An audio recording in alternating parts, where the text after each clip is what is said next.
Hello guys, मैं माधवी गौतम अपने YouTube channel educational views में आपका स्वागत करती हूँ। मैंने अपने सुपर टैट से संबंधित last video information about primary and junior super TET में सुपर टैट की सिलेबस के बारे में चर्चा की थी। आज के वीडियो में हम सुपर टैट की फुल इन्फॉर्मेशन के बारे में बात करेंगे कि सुपर टैट क्या होता है और इसकी एज लिमिट क्या है, क्वालिफ़िकेशन क्या है और इसके सिलेबस क्या है। तो आइए हम इन पॉइंट्स पे बात करते हैं। देखिए, what is super TET. Super TET क्या है? सुपर टैट राज्य स्तरीय परीक्षा है। अगर आप यूपी के गवर्नमेंट स्कूल में सहायक अध्यापक बनना चाहते हैं तो आपको सुपर टैट की परीक्षा क्लियर करनी होगी। इसकी एज लिमिट क्या है? तो एज की बात करते हैं हम कि न्यूनतम 21 ईयर और जो अधिकतम है वो है आपकी 40 ईयर्स। ठीक है। और जो बच्चे ओबीसी, एससी और एसटी से बिलोंग करते हैं उन लोगों को 5 ईयर्स की छूट दी गई है, तो वो लोग 45 ईयर्स तक इस फॉर्म को फिल कर सकते हैं। अब बात करते हैं हम दिव्यांग असामान्य उम्मीदवार हेतु। देखिए, इनके लिए जो गवर्नमेंट है उन्होंने 15 ईयर्स की छूट दे रखी है, यानी कि वो 55 ईयर्स तक इसके फॉर्म को फिल कर सकते हैं। अब हम बात करते हैं एलिजिबिलिटी की, यानी कि बीटीसी, बीएड और डीएलएड। अगर आपने इन तीनों में से कोई भी एक कोर्स कर रखा है और प्लस आप सीटेट या यूपीटेट प्राइमरी लेवल का आपने क्लियर कर रखा है तो आप सुपर टैट के फॉर्म को फिल कर सकते हैं। इसके बाद बात करते हैं हम पासिंग मार्क्स कि गवर्नमेंट की तरफ से जो पासिंग मार्क्स हैं वो क्या तय किए गए हैं। तो देखिए, जो जनरल कैटेगरी के स्टूडेंट्स हैं उनको 65% मार्क्स लाने होंगे, 150 में से 97। और जो बच्चे ओबीसी या एससी एसटी से बिलोंग करते हैं उनको 60% मार्क्स लाने होंगे, 150 में से 90 नंबर आपको प्राप्त करने होंगे। आगे हम बात करते हैं अपने सिलेबस की। देखिए, मैंने अपने लास्ट वीडियो में सिलेबस में आपको ये बताया था कि 150 मार्क्स का जो पेपर आ रहा है उसमें किस सब्जेक्ट से कितने कितने मार्क्स के क्वेश्चन आपसे पूछे जाएंगे।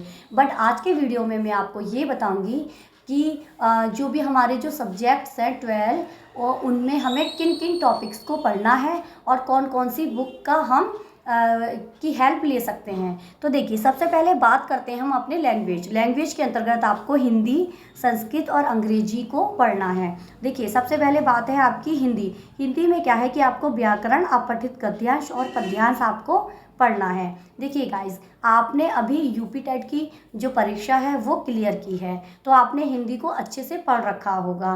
तो आपको सिर्फ एक ही बात का ध्यान रखना है कि सुपर टैट में जो हिंदी 20 मार्क्स की जो आ रही है उसमें आपको साहित्य बिल्कुल नहीं पढ़ना है। सिर्फ आप व्याकरण से रिलेटेड जो भी टॉपिक्स है उन्हीं को रिवाइज करेंगे। ठीक। नेक्स्ट पे हम बात करते हैं इंग्लिश में भी आपको ग्रामर और कॉम्प्रिहेंस ही पढ़ने हैं और जो भी ग्रामर से रिलेटेड टॉपिक है जैसे कि आपके noun, pronoun, adjective, adverb, verb और कंजक्शन, इंटरजेक्शन और भी है जैसे कि आपके एंटोनियम्स और सिनोनियम्स, आपको इन सब पर विशेष ध्यान देना है। और रही बात बुक्स की, तो देखिए, अगर आप इंग्लिश में बहुत ही अच्छा स्कोर हासिल करना चाहते हैं तो आप क्लास 6 से लेकर 8 तक और 10th तक भी ले सकते हैं। जो बुक्स हैं उनको आप अच्छे से रीड कर लीजिए। अब नेक्स्ट बात करते हैं हम संस्कृत की।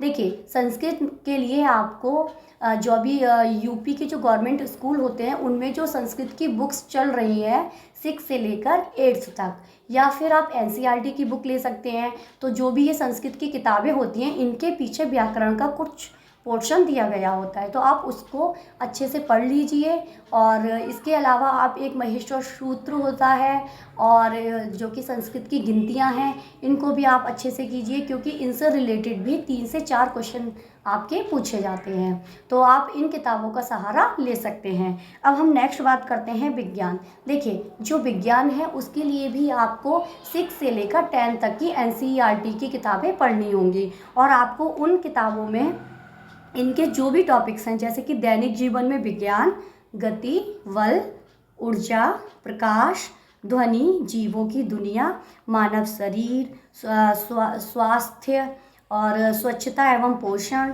पर्यावरण एवं प्राकृतिक संसाधन, पदार्थ एवं पदार्थ की अवस्थाएं। तो ये सारे ही टॉपिक आपको उन किताबों में मिल जाएंगे और आप अच्छे से उनको मतलब कि रीड करिए ताकि आप एक अच्छा स्कोर साइंस में हासिल कर सकें। नेक्स्ट पे हम बात करते हैं गणित। देखिए, अगर हम मैथ्स की बात करें तो मैथ जो होता है वो एक मतलब कि बहुत ही हार्ड सब्जेक्ट माना जाता है। ठीक है, जिन लोगों को मैथ आती है उनके लिए तो ठीक है, लेकिन बहुत से बच्चे मैंने देखे हैं कि वो कहते हैं कि हमें तो मतलब कि ज़ीरो लेवल से मैथ की तैयारी करने की ज़रूरत पड़ेगी। तो गाइस, जो बच्चे ज़ीरो लेवल से मैथ की तैयारी करना चाहते हैं तो उनको क्लास 5th से लेकर 10th तक की जितनी भी मैथ्स की बुक्स हैं उनको अच्छे से पढ़ लेना चाहिए, क्योंकि अगर आप इन किताबों को अच्छे पढ़ लेंगे और इनमें जो सम्स वगैरह हैं उनको आप अच्छे से रीड करेंगे तो आप मैथ में एक अच्छा स्कोर हासिल कर सकते हैं, क्योंकि इसमें जो मैथ का जो वेटेज है वो 20 नंबर्स का है और ये अच्छा खासा वेटेज होता है। ठीक, नेक्स्ट पे हम बात करते हैं पर्यावरण सामाजिक अध्ययन की। देखिए, ये जो आपका पर्यावरण और सामाजिक अध्ययन का जो पोर्शन है ये आपका काफ़ी लॉन्ग दिया हुआ है। इसमें बहुत सारे टॉपिक्स हैं लेकिन इसका जो वेटेज है वो कुल 10 नंबर्स का है। तो आपको क्या करना है कि जो जो टॉपिक्स इसमें दिए गए हैं आप उन्हीं टॉपिक्स को पढ़ें और इसके लिए आप वही NCERT की बुक्स इस्तेमाल कर सकते हैं, उनमें आपको ये सारे टॉपिक दिए गए होंगे। और इसके अलावा आपको जो मतलब कुछ चीज़ों पे विशेष ध्यान रखना होगा, जैसे कि जो भी आपके राष्ट्रीय पार्क हैं और पक्षी अभयारण्य हैं, इन चीज़ों के ऊपर मतलब इनको एक अलग से लिस्ट बना के आप याद रखिए। इनसे एक न एक रिलेटेड क्वेश्चन पूछा जाता है। प्लस आप नदियाँ हैं, पर्वत हैं, इसमें काफ़ी टॉपिक्स हैं, तो ये सारे टॉपिक आप क्लियर कर लीजिएगा। नेक्स्ट पे बात करते हैं हम शिक्षण कौशल।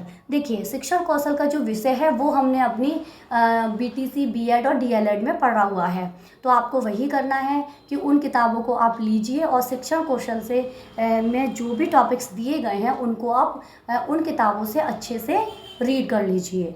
और गाइस, ये जो आपका शिक्षण कौशल है इसमें आपको पेडागोजी पर भी ध्यान देना होगा। ठीक है, अब नेक्स्ट पे हम बात करते हैं बाल मनोविज्ञान। देखिए, आपने UP टेट की परीक्षा क्लियर की है तो आपने बाल मनोविज्ञान को भी अच्छे से पढ़ा होगा।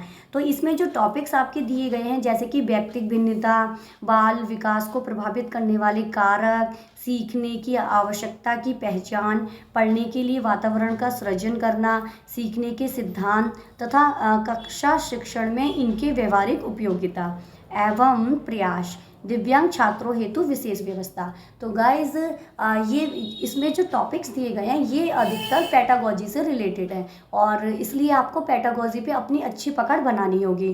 और अगर आप अपनी अच्छी पकड़ पेडागोजी पे बनाना चाहते हैं तो आपको RTE 2009 और NCF 2005 को अच्छे से पढ़ना होगा। ये दोनों टॉपिक अगर आप अच्छे से क्लियर कर लेते हैं तो पेडागोजी पे आपकी बहुत अच्छी पकड़ हो जाएगी। और इसके अलावा आपको ये पता ही होगा कि इसकी और अच्छी तैयारी करने के लिए आपको वही B.Ed DLED में मतलब कि ये सब्जेक्ट दिया गया है, तो आप उन किताबों से इसको अच्छे से पढ़ सकते हैं। नेक्स्ट पे हम बात करते हैं सामान्य ज्ञान, समसामयिकी घटनाएं। देखिए गाइस, ये जो है आपका मतलब कि 30 नंबर का वेटेज है इसमें, तो आपको ये वाला जो विषय है वो बहुत ही अच्छे से क्लियर करना होगा, क्योंकि 30 नंबर कम नहीं होते। अगर आपने इसमें 25 से 28 तक नंबर आप हासिल कर लेते हैं तो आप एक अच्छा स्कोर बना सकते हैं अपना। देखिए, इसमें आपसे क्या क्या पूछा जाएगा।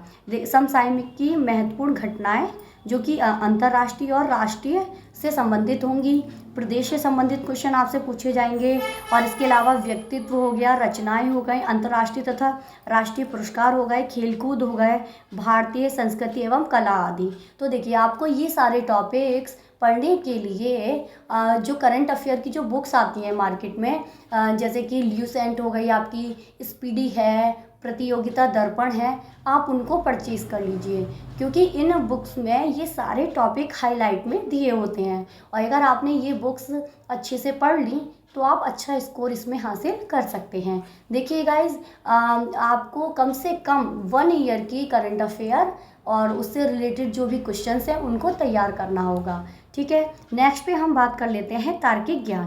तार्किक ज्ञान आपकी रीजनिंग।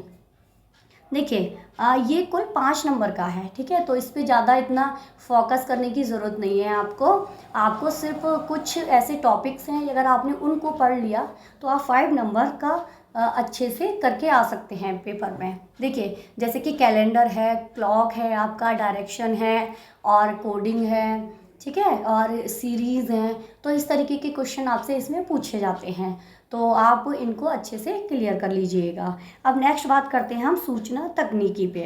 देखिए सूचना तकनीकी ये जो विषय है ये बीएड और बीटीसी डीएलएड में भी था, ठीक। तो आपको इसमें क्या करना है कि आपको कंप्यूटर की बेसिक नॉलेज होनी चाहिए, जैसे कि उसका फर्स्ट जनरेशन सेकंड जनरेशन में क्या अंतर है, और उसकी मतलब कि हार्डवेयर और सॉफ्टवेयर जो होते हैं उनके पार्ट्स के नाम वगैरह आपको याद होने चाहिए, किसका क्या काम होता है, मेमोरी और इसकी बिट्स वगैरह जो भी इसकी इकाइयाँ हैं वो आपको पता होनी चाहिए, लैंग्वेज कौन कौन सी होती हैं इनकी। तो आप जो है कंप्यूटर की जो भी बेसिक नॉलेज है उसको अगर आपने अच्छे से क्लियर कर लिया तो आपके 5 नंबर का आप आराम से कर सकते हैं। और आप चाहें तो इसके लिए ल्यूसेंट की कंप्यूटर की एक बुक है, वो बहुत अच्छी है और उसमें बेसिक भी अच्छे से दिया है, तो आप उसको परचेज कर सकते हैं। नेक्स्ट में बात करते हैं हम जीवन कौशल, प्रबंधन एवं अभिवृत्ति। देखिए ये जो सब्जेक्ट है ये भी आपका बीटीसी बीएलएड